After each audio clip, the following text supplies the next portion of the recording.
Gita Jayanti. According to Indian culture, it is Gita Jayanti.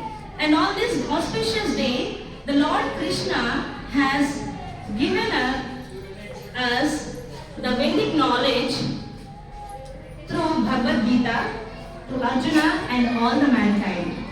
So, on this occasion, you, the people of the children of Gita dedicated, should recite the Bhagavad Gita shlokas. Okay, children? So, I will be telling you and you have to recite it. Okay? Sanjay Vacha.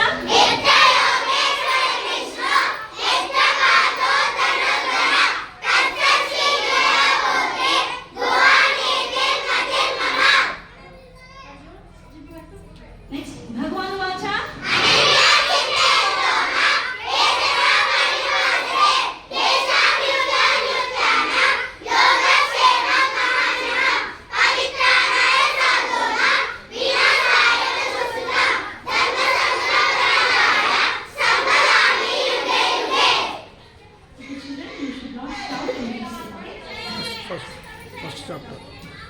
First chapter.